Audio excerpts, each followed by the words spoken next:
जय हिंद साथियों, स्वागत है आप सभी का बीए सेमेस्टर वाला में। जी हाँ दोस्तों, कुर्सी की पेटी बांध लीजिए, मौसम बिगड़ने वाला है क्योंकि आज की क्लास बहुत ही शानदार होने वाली है।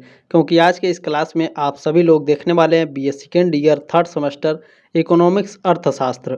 पेपर का नाम है हिस्ट्री ऑफ इकोनॉमिक थाट, यानी आर्थिक विचारों का इतिहास। ठीक है, न्यू बैच आप लोगों का स्टार्ट हो गया एग्जाम 2024 एग्जाम 2025 के लिए, और ये जो क्लास है 2026 एग्जाम 2027 एग्जाम के लिए भी मोस्ट इंपॉर्टेंट है। ठीक है, अच्छा, अगर आप लोग 5 से 7 मिनट देते हैं, उसके बाद आपको पता चलेगा कि ये क्लास कितना इम्पोर्टेंट क्यों है। ठीक है, चलें, पहले मैं आपको बता देता हूँ, ये मॉडल पेपर 3 है, क्लास 3 है। इसके पहले जितने भी मॉडल पेपर मैंने दिया है, डिस्क्रिप्शन बॉक्स में आपको प्लेलिस्ट का लिंक मिल जाएगा। उसमें लिखित और ऑब्जेक्टिव दोनों तरीके के क्लास कराए गए हैं। तो जिनका लिखित एग्जाम है वो तुरंत अभी जाएँ और लिखित अपना क्वेश्चन पेपर देख लें। लिखित क्वेश्चन पेपर मैंने काफ़ी अच्छे तरीके से सॉल्व कराया। ठीक है, ऑब्जेक्टिव एग्जाम के लिए मैंने मॉडल पेपर लगातार मॉडल पेपर मैं लेकर के आ रहा हूँ। तो ये आपके एग्जाम के लिए बहुत ही इंपॉर्टेंट है, जो प्रीवियस ईयर में पूछे जा चुके हैं। ठीक है, चले अब बात करें, जो बच्चे कंटिन्यू हमारे साथ जुड़े हैं उनको पता होगा साथियों कि ये जो 100 मोस्ट इंपॉर्टेंट क्वेश्चंस होते हैं, ये आपके नोट्स को मिला करके होते हैं।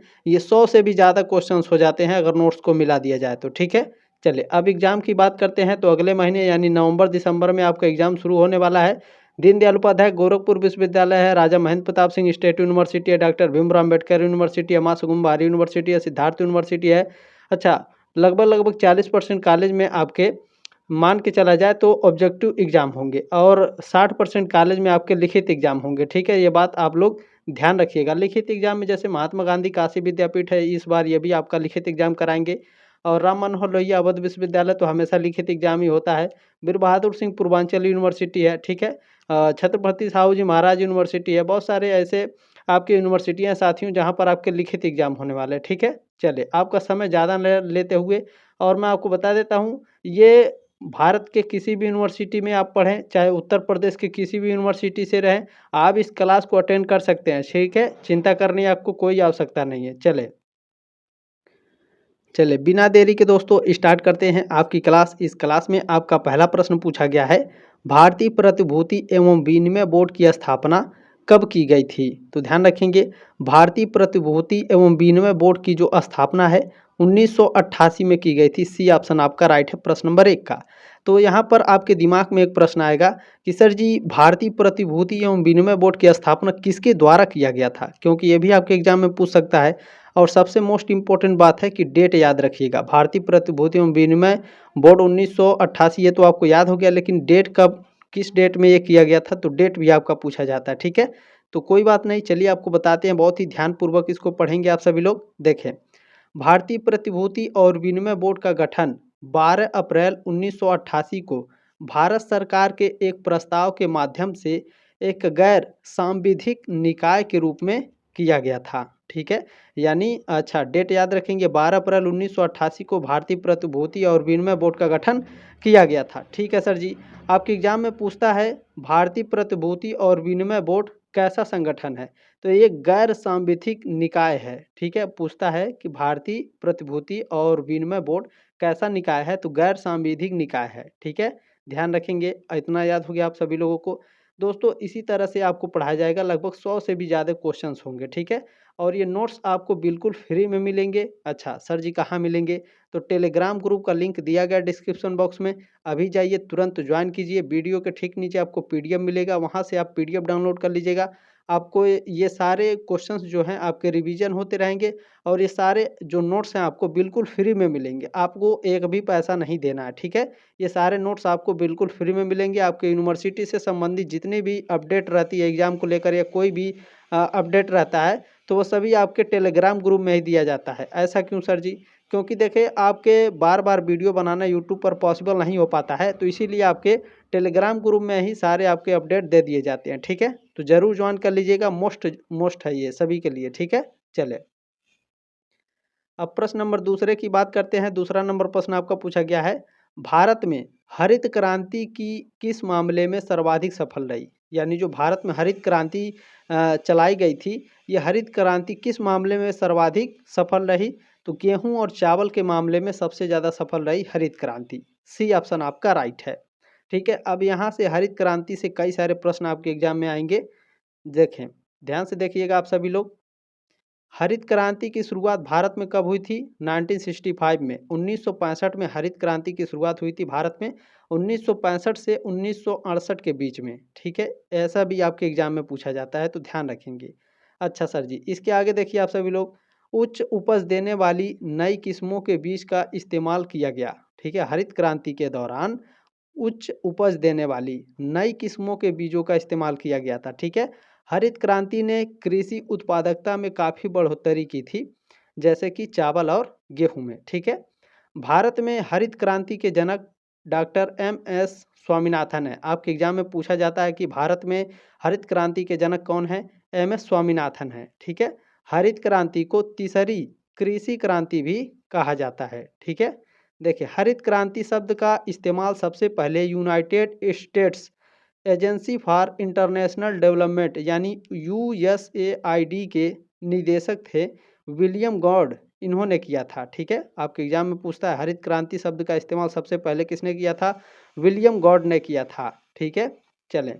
अच्छा, एक प्रश्न और पूछा जाता है, नॉर्मन बोरलॉग जो थे ये दुनिया में हरित क्रांति के जनक माने जाते हैं। नॉर्मन बोरलॉग को दुनिया का, ठीक है, हरित क्रांति का जनक, दुनिया में हरित क्रांति का जनक किसे माना जाता है? नॉर्मन बोरलॉग को। ठीक है, ध्यान रखेंगे। उन्हें साल 1970 में नोबेल शांति पुरस्कार मिला था। ये भी आप लोग ध्यान रखेंगे, पूछता है नॉर्मन बोरलॉग को नोबेल शांति पुरस्कार कब मिला था? 1970 में। चले दोस्तों, अगर क्लास अच्छा लगा हो तो प्लीज़ एक लाइक ज़रूर कर दीजिएगा। अगर आप लोग लाइक करते हैं तो यूट्यूब इस क्लास को आगे रिकमेंड करता है, बाकी बच्चों के पास ऑटोमेटिक ये क्लास जाता है। ठीक है, और आप लोग भी क्या करेंगे, ये आपकी जिम्मेदारी है, तो प्लीज़ इस क्लास को आगे ज़रूर शेयर करिएगा। ठीक है, बहुत ही अच्छी क्लास है, बहुत ही नॉलेजेबल क्लास है ये। बाकी आप लोग इसका PDF ज़रूर डाउनलोड कर लीजिएगा। ठीक है, चले बात करते हैं तीसरे प्रश्न की साथियों। तो यहाँ तीसरा प्रश्न पूछा गया है, आर्थिक विचारों के इतिहास की परिभाषा आर्थिक विचारों के विकास के आलोचनात्मक विवरण के रूप में की जा सकती है। यह परिभाषा दी है, यह परिभाषा प्रोफेसर हेने की है। बी ऑप्शन आपका राइट है। प्रश्न नंबर 4 आपका क्या पूछा गया है, निम्नलिखित कथनों में से कौन सा कथन गलत है? तो देखिए, जब आपका गलत है या फिर नहीं है, इस तरह से प्रश्न पूछे जाते हैं तो ध्यान रखिएगा, उसमें 3 सही होते हैं और एक आपका गलत होता है। तो चलिए पढ़ करके देखते हैं कौन सा कथन आपका गलत है। ठीक है, आर्थिक इतिहास मनुष्य की आर्थिक उन्नति का इतिहास है, ये बिल्कुल सही है आपका। ठीक है, अर्थशास्त्र का इतिहास आर्थिक विचारों के इतिहास का एक अंग है, बिल्कुल अंग है भैया, राइट है अभी आपका। अर्थशास्त्र का इतिहास लगभग 200 वर्ष पुराना है, बिल्कुल, यानी डी ऑप्शन आपका क्या है? गलत है। क्या दिया गया है? आर्थिक विचार आर्थिक इतिहास द्वारा प्रभावित नहीं होता है। डी ऑप्शन आपका इनकरेक्ट है, यानी गलत है। प्रश्न नंबर 5 आपका क्या पूछा गया है, आर्थिक नियोजन किसका विषय है? संघ सूची में बताइए, राज्य सूची में, समवर्ती सूची में या फिर अविशिष्ट सूची में? बताइए किस में आर्थिक नियोजन किसका विषय है? तो ये समवर्ती सूची का विषय है। ठीक है, सी ऑप्शन आपका राइट है प्रश्न नंबर 5 का। अब यहाँ से कई सारे प्रश्न बनेंगे, जैसे ध्यान से देखिएगा, आर्थिक नियोजन भारतीय संविधान की 7वीं अनुसूची की समवर्ती सूची में आता है। ठीक है सर जी, समवर्ती सूची में शामिल विषयों पर केंद्र और राज्य सरकार दोनों कानून बना सकती हैं, लेकिन किसी विवाद की स्थिति में केंद्र सरकार का कानून ही मान्य होता है। ठीक है, चले प्रश्न नंबर 6 आपका क्या पूछा गया है, वणिकवादी समर्थक थे। बताइए, प्रतिकूल व्यापार संतुलन के समर्थक थे, वणिकवादी जो थे अनुकूल व्यापार संतुलन के समर्थक थे, या फिर समान व्यापार संतुलन के समर्थक थे? बिल्कुल बिल्कुल सही है, अनुकूल व्यापार संतुलन के समर्थक थे वणिकवादी। ठीक है, बी ऑप्शन आपका राइट है। प्रश्न नंबर 7 क्या पूछा गया है, रिकार्डो, इनका पूरा नाम था डेविड रिकार्डो। ठीक है, रिकार्डो ने मूल्य सिद्धांत के प्रतिपादन में अनुकरण किया है, किसका अनुकरण किया है? वणिकवादियों का अनुकरण किया है। डी ऑप्शन आपका राइट है। अब यहाँ से कई सारे प्रश्न बनेंगे, डेविड रिकार्डो से संबंधित कई सारे प्रश्न हैं, ध्यान से देखिएगा आप सभी लोग। देखें, डेविड रिकार्डो ने मूल्य सिद्धांत के प्रतिपादन में एडम स्मिथ के श्रम मूल्य सिद्धांत से प्रेरणा ली है। यानी आपका मूल्य सिद्धांत का प्रतिपादन किसने किया है? तो डेविड रिकार्डो ने। मूल्य सिद्धांत का जो प्रतिपादन है किससे लिया गया है? एडम स्मिथ के श्रम मूल्य सिद्धांत के प्रेरणा से ली गई है। ठीक है, ध्यान रखेंगे आप लोग। श्रम मूल्य सिद्धांत किसने दिया था? एडम स्मिथ ने। यह भी आपका पूछा जाता है एग्जाम में। ठीक है, चले, रिकार्डो ने मूल्य के श्रम सिद्धांत का प्रतिपादन किया। ठीक है, अब आपको समझ में आ गया है ना। रिकार्डो ने मूल्य के श्रम सिद्धांत का प्रतिपादन किया है, ध्यान रखेंगे, जिसके मुताबिक किसी वस्तु का मूल्य उसके उत्पादन में लगे श्रम से मापा जा सके। ठीक है, ध्यान रखेंगे। रिकार्डो ने बताया कि लागत श्रम के लिए दिए गए मुआवजे पर आधारित नहीं होनी चाहिए, बल्कि उत्पादन की कुल लागत पर आधारित होनी चाहिए। ठीक है, चलें, प्रश्न नंबर 8 आपका पूछा गया है, मजदूरी बढ़ने पर लाभ की दर गिर जाती है, कोई प्रभाव नहीं पड़ता, बढ़ जाती है या स्थिर रहती है? जब आप मजदूरी बढ़ाएंगे किसी काम में तो जो आपका लाभ है वह गिर जाती है, कम हो जाती है। ठीक है, ये ऑप्शन आपका राइट है। प्रश्न नंबर 9 आपका पूछा गया है, बाजार मजदूरी प्राकृतिक मजदूरी से कम हो सकती है, कम या अधिक हो सकती है, अधिक हो सकती है? तो बिल्कुल ये तीनों सत्य हैं, डी ऑप्शन आपका राइट है। प्रश्न नंबर 10 आपका क्या पूछा गया है, निम्नलिखित में से कौन सा कथन गलत है? देखें, इसमें से कौन सा कथन गलत है? तो रिकार्डो के अनुसार विनिमय मूल्य का निर्धारक भूमि होती है, ये कथन आपका गलत है, सी ऑप्शन आपका राइट है। प्रश्न नंबर 11 आपका क्या पूछा गया है, अंतर्राष्ट्रीय व्यापार का रिकार्डो का सिद्धांत मानता है, यातायात लागत शून्य मानता है, व्यापार प्रतिबंध नहीं है इसको मानता है, या फिर उत्पत्ति समता नियम इसको मानता है? तो इन सभी को मानता है, डी ऑप्शन आपका राइट है। अब यहाँ आप लोग ध्यान रखेंगे, कई सारे प्रश्न आपके एग्जाम में बनेंगे यहाँ से, जैसे रिकार्डो का सिद्धांत मूल्य के श्रम सिद्धांत पर आधारित है। ठीक है, ध्यान रखेंगे, अंतर्राष्ट्रीय व्यापार के रिकार्डो के सिद्धांत के मुताबिक देशों के बीच व्यापारिक तब भी फायदेमंद हो सकता है जब किसी एक देश को सभी वस्तुओं के उत्पादन में निरपेक्ष लाभ न हो। ठीक है, इस सिद्धांत को तुलनात्मक लाभ का सिद्धांत कहते हैं। यह सिद्धांत 19वीं शताब्दी के ब्रिटिश अर्थशास्त्री डेविड रिकार्डो ने दिया था। ठीक है, चले ध्यान रखेंगे आप सभी लोग। प्रश्न नंबर 12 आपका पूछा गया है, यदि पूंजी की सीमांत उत्पादकता ब्याज की दर से ज़्यादा हो तो निवेश संबंधी निर्णय होगा, क्या होगा? लाभकारी होगा, ये ऑप्शन आपका राइट है। प्रश्न नंबर 13 क्या पूछा गया है, हीरा जल विरोधाभास की विवेचना की गई किसके द्वारा? एडम स्मिथ के द्वारा, पीगू के द्वारा, किन्स के द्वारा, या फिर माल्थस के द्वारा? हीरा जल विरोधाभास, हीरा जल विरोधाभास जो दिया गया है एडम स्मिथ के द्वारा दिया गया है, ये ऑप्शन आपका राइट है। अब इससे संबंधित कई सारे प्रश्न बनेंगे, कैसे? ध्यान से देखेंगे। देखिए, हीरा पानी विरोधाभास, हीरा जल विरोधाभास या फिर हीरा पानी विरोधाभास, ध्यान से सुनिएगा, दोनों एक ही है। ठीक है, हीरा पानी विरोधाभास या मूल्य का विरोधाभास एक आर्थिक अवधारणा है। यह इस विरोधाभास पर आधारित है कि हीरे पानी से ज़्यादा महंगे होते हैं। ठीक है, जबकि पानी जरूरी है और हीरे जरूरी नहीं है। इस विरोधाभास को समझने के लिए सीमांत उपयोगिता सिद्धांत का इस्तेमाल किया जाता है। प्रश्न नंबर 14 आपका है पूछा गया, बहुत ही फेमस ये क्वेश्चन है आपका, लगभग हर साल पूछा जाता है। वेल्थ ऑफ नेशंस के लेखक हैं, वेल्थ ऑफ नेशंस के लेखक एडम स्मिथ हैं, बी ऑप्शन आपका राइट है। अब आपके दिमाग में प्रश्न आएगा कि sir ji, wealth of nation का प्रकाशन कब हुआ था, इसका पहला प्रकाशन कब हुआ था, ये कितनी बार प्रकाशन हुआ था, ये सभी आपके एग्जाम में पूछा जाता है। ठीक है, चले देखते हैं इसके बारे में। चले, स्मिथ यानी एडम स्मिथ के जीवन काल के दौरान द वेल्थ ऑफ नेशंस के 5 संस्करण 1976, 1978, सॉरी 1776, 1778, 1784, 1786 और 1789 में प्रकाशित हुए। ठीक है, ध्यान रखिएगा, आपके एग्जाम में पूछा जाता है कि वेल्थ ऑफ नेशंस का प्रकाशन कब हुआ था? 1776 में। ठीक है, आपके ऑप्शन में देता है तो 1776 ही देता है, ये बात ध्यान रखिएगा। अगर पूछेगा कि वेल्थ ऑफ नेशंस का दूसरा संस्करण कब प्रकाशित हुआ? 1778 में। वेल्थ ऑफ नेशंस का तीसरा प्रकाशन कब हुआ? 1784 में। वेल्थ ऑफ नेशंस का चौथा संस्करण कब प्रकाशित हुआ? 1786 में। इसी तरह से आपके एग्जाम में प्रश्न पूछेगा और मैं एकदम गहराई से पढ़ाऊंगा, एकदम अच्छे तरीके से, ताकि आपका एक भी प्रश्न छूटे ना। ठीक है, देखें 1790 में जो एडम स्मिथ थे इनकी मृत्यु हो गई और इनकी मृत्यु के बाद भी कई संस्करण प्रदर्शित कर दिए गए थे। ठीक है, चलें अब यहाँ पर ध्यान से देखिएगा, कुछ महत्वपूर्ण पुस्तकें जो आपके एग्जाम में पूछे जाते हैं और बहुत ही इम्पोर्टेंट हैं, जैसे फाउंडेशन ऑफ इकोनॉमिक्स एनालिसिस, इस पुस्तक को किसने लिखा है? पॉल सैमुअल्सन ने लिखा है। अच्छा, दास कैपिटल आप सभी लोग जानते हैं, कार्ल मार्क्स ने लिखा है। प्रिंसिपल ऑफ इकोनॉमिक्स किसने लिखा है? अल्फ्रेड मार्शल ने लिखा है। ये सभी बहुत ही फेमस पुस्तकें हैं और ये आपके एग्जाम में पूछे जाते हैं। ठीक है, ध्यान रखेंगे। आगे देखिए आप लोग, nature and significations of economic science किसने लिखा है? लियोनेल रॉबिन्स ने लिखा है।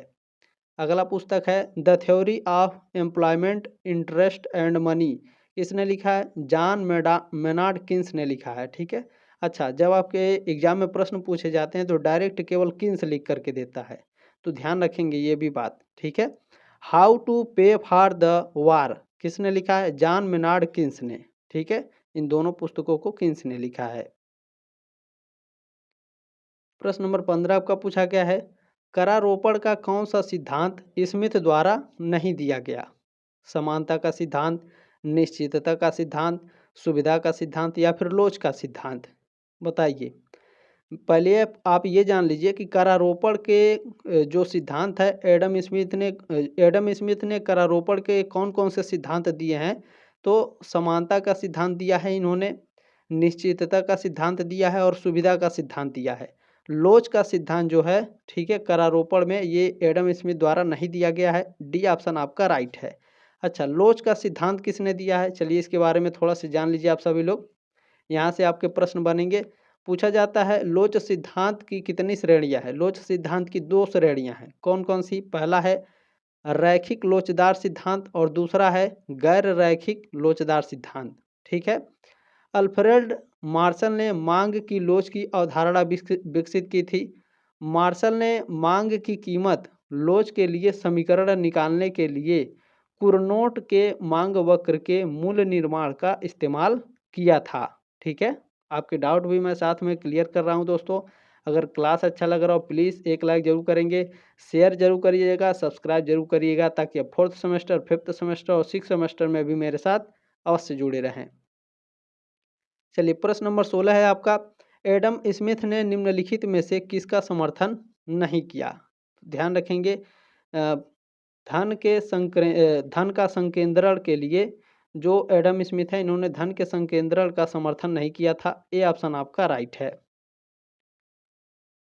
प्रश्न नंबर 17 क्या पूछा गया है? निम्नलिखित में से कौन सा कथन गलत है? देखें, स्मिथ के अनुसार प्रत्येक प्रकार का श्रम उत्पादक होता है, ये तो आपका राइट है। विनियोग मूल्य किसी वस्तु की उपयोगिता को व्यक्त करता है, ये भी आपका राइट है। पूंजी ही विनिमय मूल्य का वास्तविक माप है, ये आपका राइट नहीं है। सी ऑप्शन आपका करेक्ट है, यानी ये कथन आपका गलत है। प्रश्न नंबर 18 पूछा गया है, स्मिथ के अनुसार समाज के संगठन का आधार है सामाजिक आधार, प्राकृतिक आधार, राजनैतिक व्यवस्था या फिर यहाँ पर व्यवस्था प्राकृतिक व्यवस्था है। ठीक है, या उपरोक्त में से कोई नहीं। तो एडम स्मिथ के अनुसार जो समाज के संगठन का आधार है वह आपका प्राकृतिक व्यवस्था है। बी ऑप्शन आपका राइट है।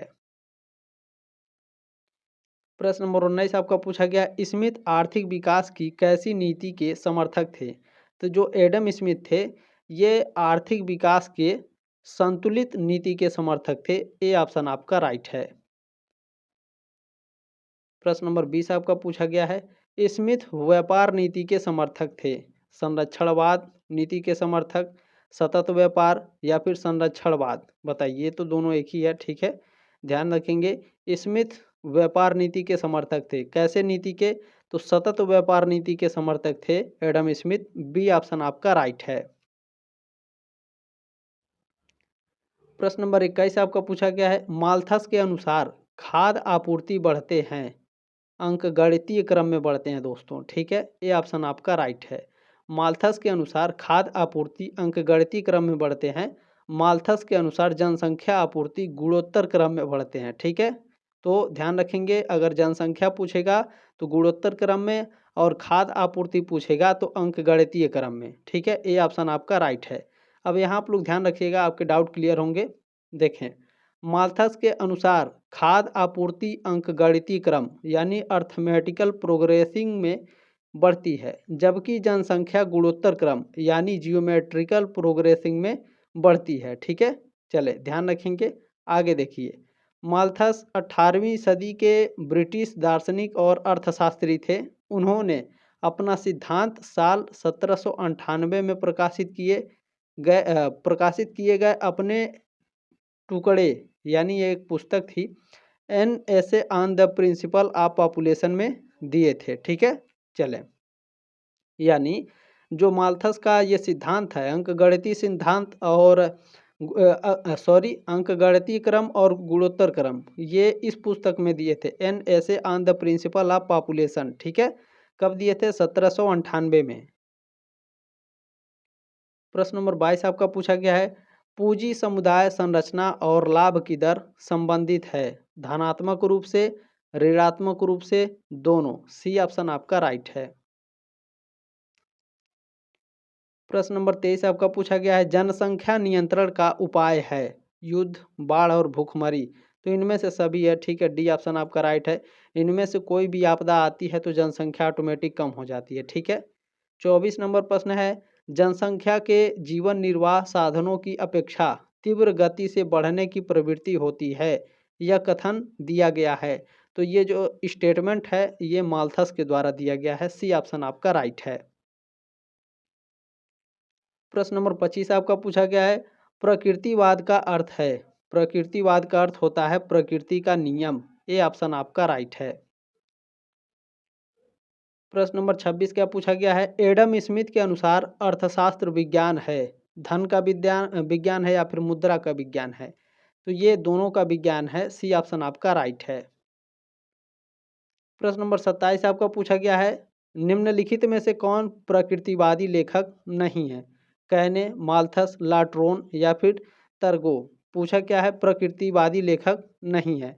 तो देखिए, जो कैने हैं, लाट्रोन है और तरगो हैं, ठीक है, ये तीनों आपके प्रकृतिवादी लेखक हैं, लेकिन माल्थस आपके प्रकृतिवादी लेखक नहीं है, ठीक है। बी ऑप्शन आपका राइट है।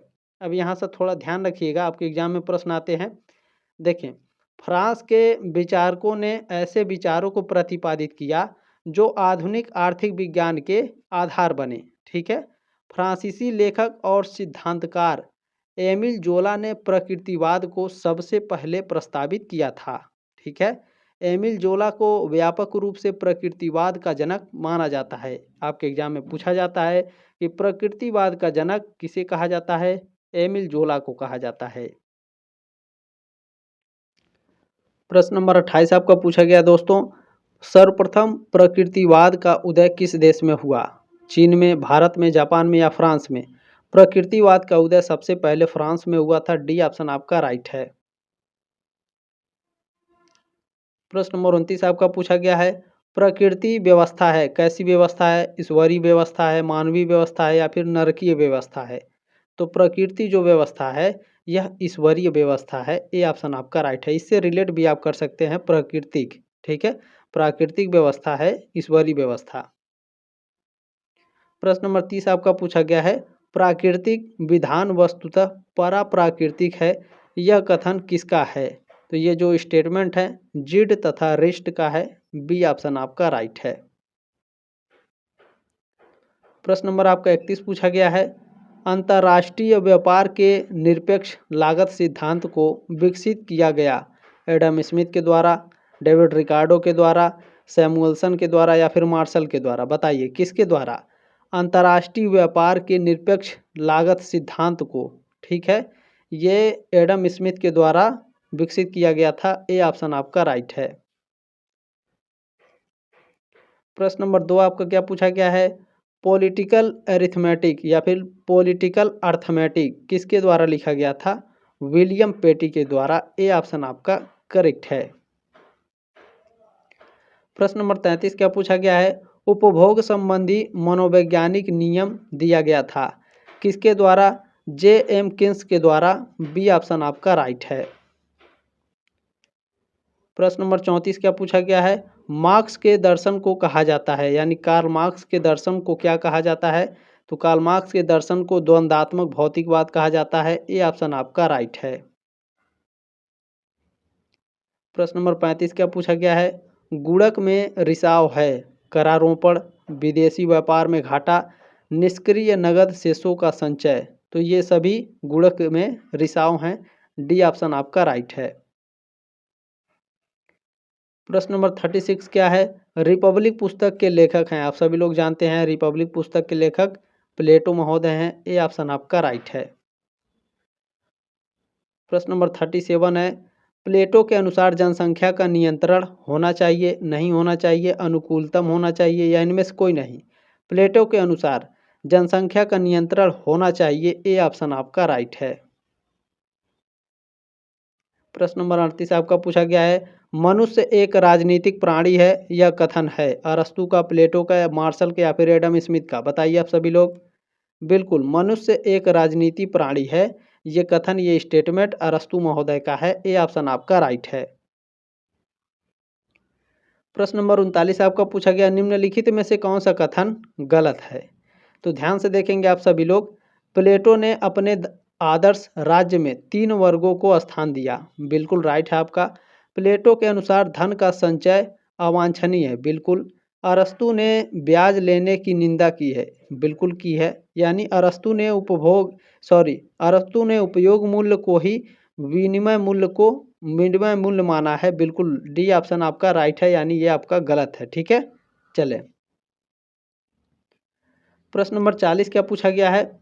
मंदी के खतरे के हल के लिए समुदीसन का सुझाव दिया गया था। ठीक है, किसके द्वारा दिया गया था? तो पीगू के द्वारा दिया गया था। ठीक है, मंदी के खतरे के हल के लिए समुदीसन का सुझाव पीगू के द्वारा दिया गया। बी ऑप्शन आपका राइट है। प्रश्न नंबर 41 है, 41 नंबर, पूर्ति अपनी मांग स्वयं उत्पन्न करती है, संबंधित है, किससे संबंधित है? जेबी से के व्यापार नियम से संबंधित है। ए ऑप्शन आपका राइट है। प्रश्न नंबर 42 आपका पूछा गया है, जे एन भगवती का जन्म कब हुआ? इनका जन्म हुआ था 26 जुलाई 1934 को। ए ऑप्शन आपका राइट है। प्रश्न नंबर 43 क्या है कि ए के माथुर का जन्म कब हुआ? ए के माथुर का जन्म हुआ था 7 अगस्त 1943 को। ए ऑप्शन आपका राइट है। प्रश्न नंबर 44 आपका पूछा गया है, अमर्त्य सेन का जन्म कब हुआ?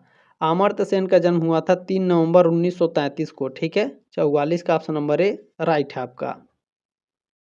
प्रश्न नंबर 45 क्या पूछा गया, अमर्त्य सेन की कौन सी पुस्तक नहीं है? तो पहले आप ये जान लीजिए अमर्त्य सेन की कौन कौन सी पुस्तकें हैं। तो पॉवर्टी एंड फैमाइस, ये भी आपकी अमर्त्य सेन की पुस्तक है। अगली पुस्तक कौन सी है, ध्यान से देखेंगे, वेलफेयर एंड मैनेजमेंट, यह भी अमर्त्य सेन की पुस्तक है। इंडियन डेवलपमेंट, यह भी अमर्त्य सेन की पुस्तक है। बिल्कुल। डार्क इकोनॉमिक्स जो है अमर्त्य सेन की पुस्तक नहीं है। तो डी ऑप्शन आपका राइट है। अब अमर्त्य सेन के बारे में जान लीजिए, यहाँ से कई सारे प्रश्न आपके एग्जाम में बनेंगे। जैसे अमर्त्य सेन की पुस्तक होम इन द वर्ल्ड है। ठीक है, ये भी पुस्तक होम इन द वर्ल्ड किसकी पुस्तक है? अमर्त्य सेन की। अमर्त्य सेन ने ये किताबें भी लिखी, कौन सी किताबें? The argument Indian, the idea of justice, development and freedom, ये सभी पुस्तकें अमर्त्य सेन की हैं। ठीक है, अमर्त्य सेन कल्याणकारी अर्थशास्त्र में अपने योगदान के लिए जाने जाते हैं। उन्हें 1998 में अर्थशास्त्र में नोबेल पुरस्कार से सम्मानित किया गया था। ठीक है, उन्होंने मानव विकास सूचकांक विकसित करने के लिए संयुक्त राष्ट्र विकास कार्यक्रम के साथ भी काम किया था। साल 1999 में उन्हें भारत रत्न से सम्मानित किया गया था। ठीक है, चले